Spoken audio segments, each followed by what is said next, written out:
Nice and quick, 5 slides.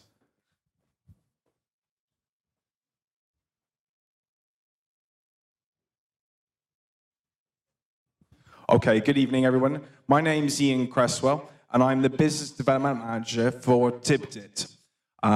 We've created a micropayment solution for online content and service providers to be used quickly and easily over the internet.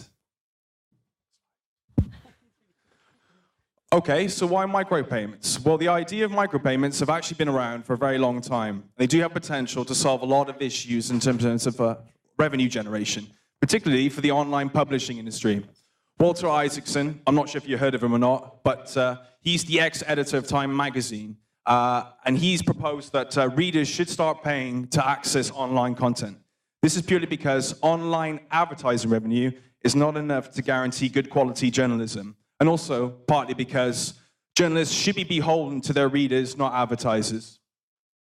Now, many organizations tried to solve this problem previously, but no one today has actually been managed to implement an easy-to-use micropayment solution. In the late 1990s, the W3C, the International Standards Organization for the World Wide Web, tried to implement micropayments within web protocols, but later abolished it. Only to today, Apple has had success with its arbitrary 79p pricing model across the board for all its music. This is purely because customers have found this easy, they know what they're going to spend beforehand, and not obviously music is not always valued at the same price. Okay, so what are the barriers? Well, some industry insiders have actually put this down to the mental friction of trying to make a decision to buy goods is actually more than the cost of the goods and services themselves. For example, how often have you gone onto a website, you've read an article you've really liked, you've clicked through to find out a bit more, only to be confronted with a large paywall that immediately asks for your username, your email address, your contact details, credit card, etc., etc., etc. I'm pretty sure you, like me at that stage, have just gone, no way, and you've closed it down and you moved on. The truth is, beneath a certain cost, trying to value goods and services is almost impossible. How do you value something which costs next to nothing? And what's the difference between 5p and 10p in price? Is that merely 10p in difference, or is that 100% difference? This is the challenge that micropayments have faced to date. Okay, so TIBs are our solution to the problem. We call our users Tibbers, and the recipients of their micropayments Tibbies, much like payees and payers. Okay, so what do we do differently? Well, Tibdit gets around this problem by having our customers actually prepay the value of their tips beforehand, and at the same, don't have to think twice value for both their access and their thank you payments. This way, customers have already decided the value of their tips, so it's simply a case of whether do I want this or not.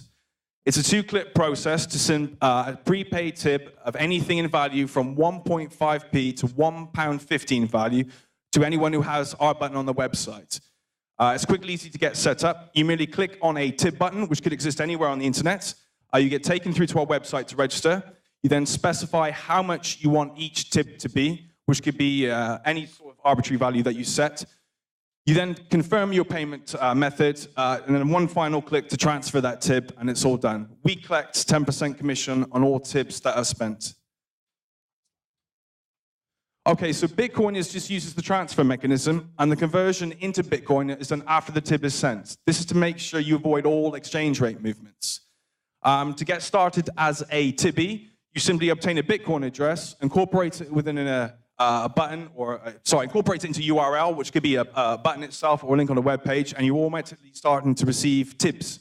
There is no need to register. We actually have no control over what the Tibbies do with their tips, so it gives them the total flexibility to decide how they want to interact with the customer themselves. And it's also important to note that tibbers actually don't find out the value of the tips that they receive. This is to make sure that they treat each tibber identically. Just to give you an example of some implications, a content provider can allow a tip per read model on the website in conjunction with an existing paywall.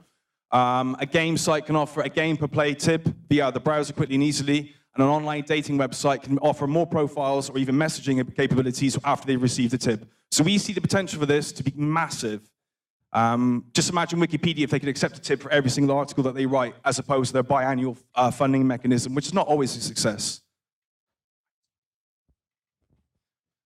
So thank you very much for your time. I'd like to invite you to think of us the next time that you are confronted with an ad that you happily tip to get rid of, or you're faced with a paywall that you would close down forcibly with a click, or more appropriately, if you're faced with that feeling of appreciation for someone who's written a nice article that you've liked on the website and you wish to give some kind of tangible thank you. If you have any further questions, just come and see us afterwards. Thank you very much.